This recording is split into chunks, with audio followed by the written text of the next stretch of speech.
El déficit de atención es uno de los temas que más preocupan al pediatra y es el motivo en el cual uno como pediatra tiene que saber derivar o no al especialista, en este caso el neurólogo. La definición del déficit de atención es un síndrome biocomportamental del desarrollo y generalmente crónico de presentación heterogénea, frecuentemente de origen innato y o genético en el campo de la atención, o sea, inatención en el control de los impulsos, impulsividad y la regulación del nivel de la actividad, hiperactividad.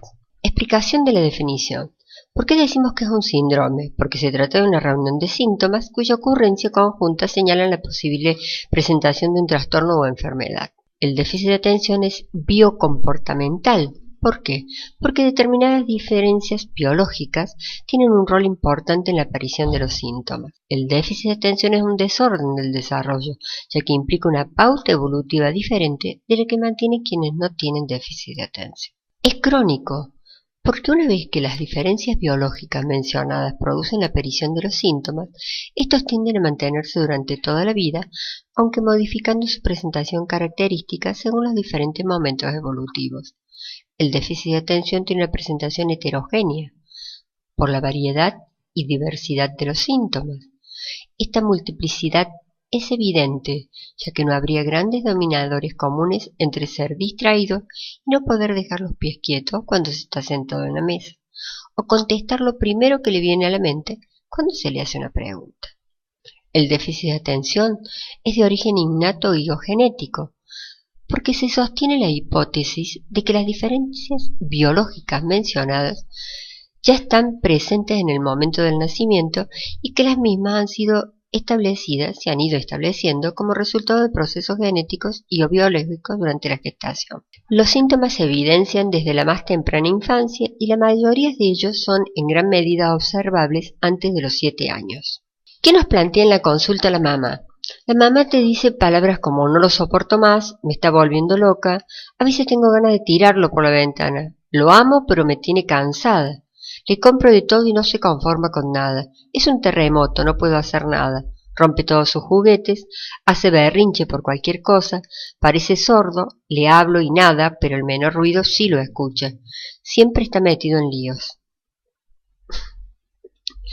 La tríada diagnóstica es déficit atencional o inatención, hiperactividad, impulsividad. Cuando sospechamos inatención o distracción, es frecuente, no puede atender el tiempo requerido para la realización de una actividad que está dentro de los alcances de otros niños, con la misma edad, inteligencia y escolarización. Diremos que tiene un tiempo de atención corto. Los indicadores: un tiempo de atención corto, dificultades en completar las tareas, estados de ensueño, soñar despierto, fácilmente distractible, merecedor de apodos como soñador, volador, muchas actividades pero pocos resultados, mucho entusiasmo al comienzo de las tareas y pobres resultados finales. Hiperactividad. La hiperactividad es sintéticamente una pauta motor incrementada que se asocia con la producción de movimientos ociosos, es decir, movimientos que no están dirigidos a un fin, por ejemplo, retorcerse en el asiento continuamente.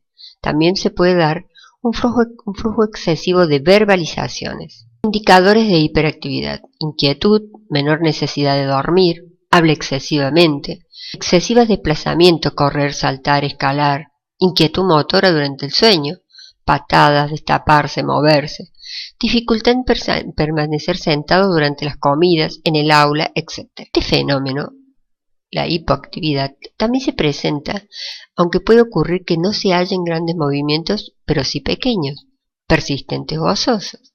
La mamá a veces nos dicen, mi hijo no es inquieto. Bueno, también puede haber una hipoactividad dentro del déficit de atención.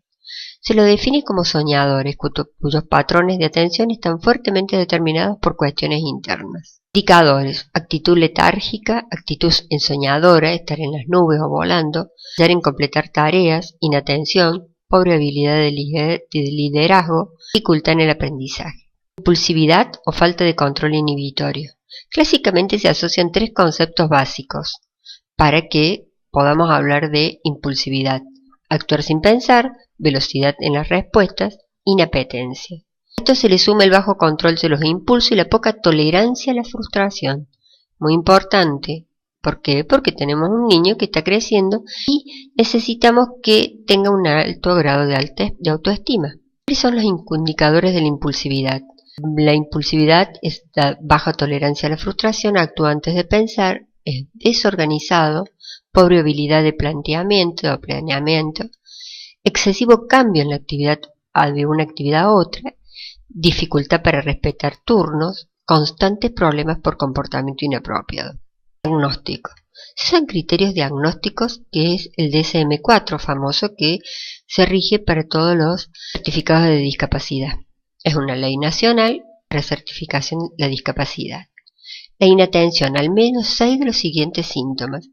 Frecuentemente no puede mantener la atención focalizada en los detalles, frecuentemente tiene dificultad para mantener la atención en tareas o el desarrollo de la actividad lúdica, frecuentemente no parece escuchar cuando se le dirige la palabra o falla en el intento de seguir las instrucciones y o fracasa el completar sus actividades escolares o tareas domésticas. Frecuentemente tiene dificultad para organizar sus tareas y actividades, evita, manifiesta desagrado y o rechaza comprometerse en la realización de tareas escolares o caseras que requieren un esfuerzo mental sostenido. Pierde sus elementos para realizar sus tareas y actividades, se distrae por estímulos extraños y se olvida de las actividades de realización cotidiana. Hiperactividad e impulsividad, al menos 6 de los siguientes síntomas. Juega o mueve inquietamente los dedos, las manos o los pies, deja su asiento en el aula, en donde se espera que permanezca sentado, corre y o trepa en exceso, dificultad para participar o disfrutar de situaciones de descanso y ocio, está como en funcionamiento permanente, como si tuviera un motor. Frecuentemente habla excesivamente. Impulsividad. Frecuentemente comienza a contestar o a hablar antes de que la pregunta ya se haya completado. Tiene dificultad para esperar su turno en juegos o conversaciones. Interrumpe o se entromete en la actividad de los otros. Además tenemos que considerar estos puntos. Los síntomas deben haberse instalado antes de los 7 años. Muy importante eso. Los síntomas deben haber estado presentes al menos durante los últimos 6 meses. Deben manifestarse en 2 o más ámbitos, o sea, escuela, hogar, club, etc. Se debe tener evidencia clínica que los síntomas provocan angustia significativa y o perjuicio de la vida social, escolar o laboral. No debe existir ninguna condición médica general que pueda explicar los síntomas. Para el tratamiento de estos trastornos se requiere un enfoque multidisciplinario. Psicopedagogía para el trastorno de aprendizaje, psicología para su impulsividad, para frenar su conducta, en el cual hay que mejorar su autoestima, neurología para saber cuándo hay que derivar y cuándo hay que hacer o no estudios, una maestra integradora en el caso que su rendimiento escolar sea malísimo o de muy bajo nivel, adecuación curricular, familia. La familia es muy importante en este tratamiento, en este seguimiento, porque es un tratamiento prolongado, no es que toma un medicamento y con eso es suficiente, no. Hay que ayudar, hay que apoyar, hay que seguir al niño y hay que entender al niño con estos problemas. Y el tratamiento farmacológico, que a veces no está bien indicarlo, que no es fácil de indicar y que no hay que hacer un uso indebido, es el metilfenidato. Muchas gracias por su atención.